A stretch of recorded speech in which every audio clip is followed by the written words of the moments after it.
Santo Tomás, apóstol. Santo Tomás era judío. Probablemente había nacido en Galilea, en el seno de una familia modesta. Pero no se dice de él que haya sido pescador, e ignoramos las circunstancias en las que el Señor le llamó al apostolado. Tomás es un nombre sirio que significa gemelo. Dídimo, como se llamaba también el apóstol, es la traducción griega. Cuando el Señor se dirigía a los alrededores de Jerusalén a resucitar a Lázaro, los demás discípulos trataron de disuadirle diciendo: «Maestro, hace poco los judíos querían apedrearte. ¿Cómo pues vuelves allá?» Pero Santo Tomás les dijo: «Vayamos y muramos con él», lo cual prueba el ardiente amor que profesaba Jesús. El Señor dijo en la última cena: «Vosotros sabéis a dónde voy y conocéis el camino». Tomás preguntó: «Señor, no sabemos a dónde vas. ¿Cómo podemos conocer el camino?» Entonces el Señor le respondió estas palabras que resumen toda la vida cristiana: «Yo soy el camino, la verdad y la vida, y ninguno va al Padre sino por mí». Pero Santo Tomás es sobre todo famoso por su incredulidad después de la muerte del Señor. Jesús se apareció a los discípulos el día de la resurrección para convencerlos de que había resucitado realmente. Tomás, que estaba ausente, se negó a creer en la resurrección de Jesús. Dijo: «Si no veo en sus manos la huella de los clavos, y pongo el dedo en los agujeros de los clavos, y si no meto la mano en su costado, no creeré».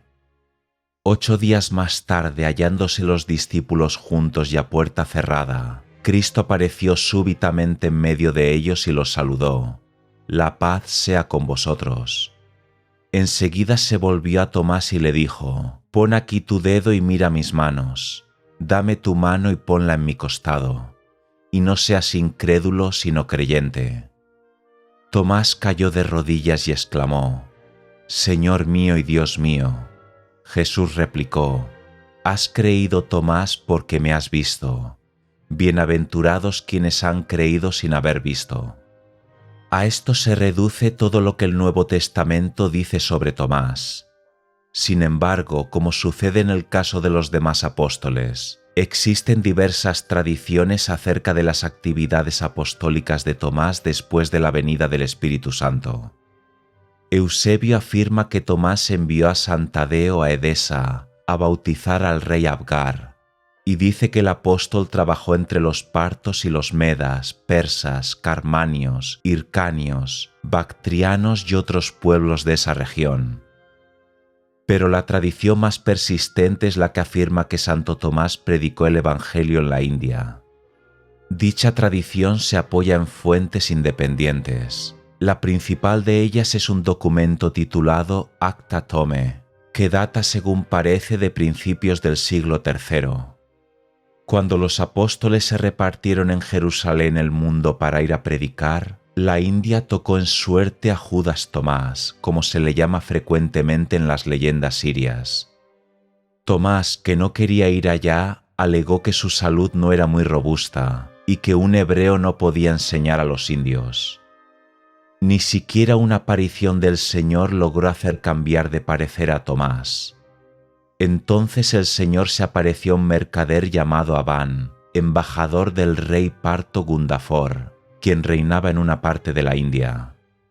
Cristo vendió a Tomás como esclavo al representante de Gundafor. Cuando Tomás comprendió lo que había sucedido, exclamó: «Hágase, Señor, tu voluntad», y se embarcó con Abán, llevando únicamente consigo las 20 monedas de plata por las que había sido vendido, pues Cristo se las había dado. En el curso del viaje se detuvieron en un puerto en el que se celebraba el matrimonio de la hija del gobernador local. Oyendo tocar la flauta a una joven hebrea, Tomás se sintió movido a cantar la belleza de la iglesia, representándola bajo la metáfora de una novia. Pero como cantaba en su lengua propia, solo la flautista hebrea le entendió. La joven se enamoró de él, pero Tomás no levantó los ojos del suelo para mirarla. Esa misma noche, Jesucristo, tomando la apariencia de Tomás, se apareció a la pareja que había contraído matrimonio y persuadió a ambos cónyuges de que observasen continencia perfecta. Cuando el gobernador se enteró de ello, se indignó mucho y mandó llamar al forastero, pero Abán y Tomás habían partido ya, y solo quedaba la joven flautista, que estaba llorando amargamente porque no la habían llevado consigo. Cuando la flautista supo lo que había sucedido a la pareja que había contraído matrimonio, se enjugó las lágrimas y se puso a su servicio. Entretanto, Abán y Tomás proseguían su viaje y llegaron a la corte de Gundafor en la India. Cuando el rey preguntó al apóstol cuál era su oficio, éste respondió: «Soy carpintero y albañil. Sé hacer yugos y arados y remos y mástiles. Sé también trabajar la piedra y construir tumbas y monumentos y palacios para los reyes». Gundafor le encargó que le construyese un palacio. Tomás trazó los planos. Las puertas daban al oriente para recibir la luz, las ventanas hacia el occidente para recibir el aire. Al sur estaba el horno de la panadería, y en la parte norte había caños de agua para el servicio de la casa.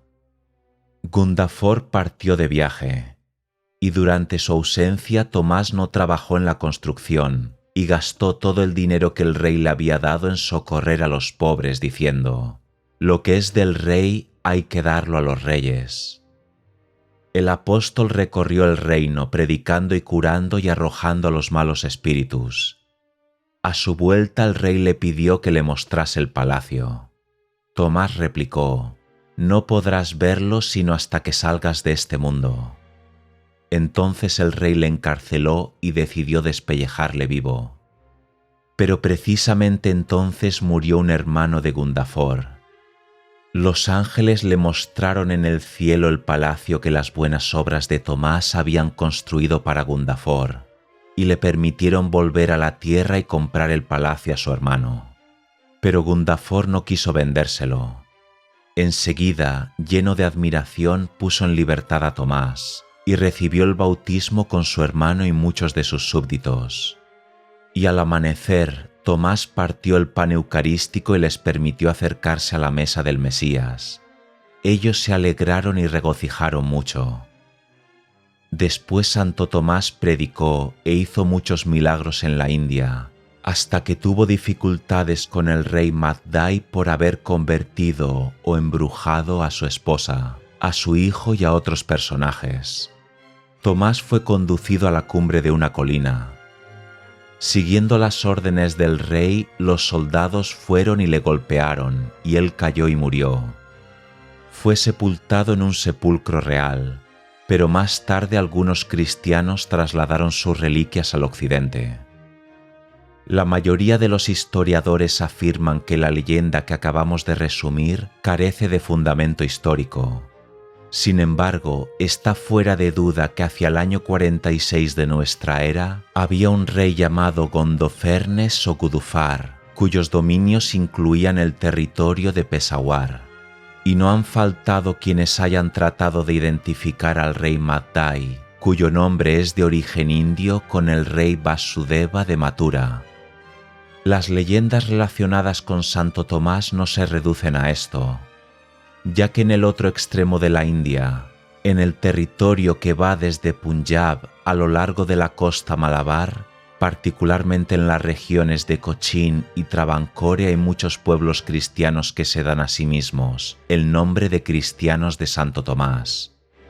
Su historia es perfectamente conocida desde el siglo XVI, pero a pesar de que abundan las teorías sobre sus orígenes, no se ha logrado todavía dilucidar el punto. Está fuera de duda que desde muy antiguo hubo cristianos en esa región. Por otra parte, las formas y el idioma de la liturgia, que es el sirio, indican claramente que el cristianismo de la región proviene de Mesopotamia y de Persia.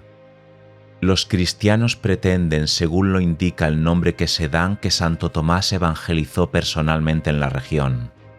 Una tradición oral muy antigua afirma que el apóstol desembarcó en Cranganore, en la costa occidental, y que estableció 7 iglesias en Malabar. Enseguida se dirigió hacia el este, a la costa de Coromandel, donde murió por la espada. El martirio tuvo lugar en la Colina Grande, a unos 12 kilómetros de Madrás.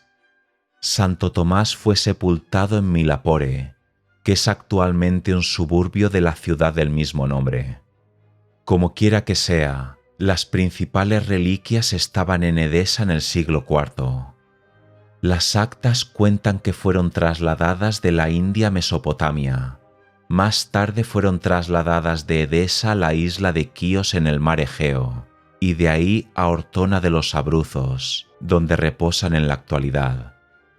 El martirologio romano, que combina varias leyendas, afirma que Santo Tomás predicó el Evangelio a los partos, medos, persas e hircanios, y que después pasó a la India y fue martirizado en Calamina. Este nombre aparece en escritos muy tardíos, y nadie ha logrado identificar el sitio. Naturalmente, los partidarios de la tradición malabar han tratado de relacionarlo con las cercanías de Milapore. El martirologio romano conmemora el 3 de julio la traslación de las reliquias de Santo Tomás a Edesa. En el Malabar y en todas las iglesias sirias, dicha fecha es la de la principal fiesta, pues el martirio tuvo lugar el 3 de julio del año 72.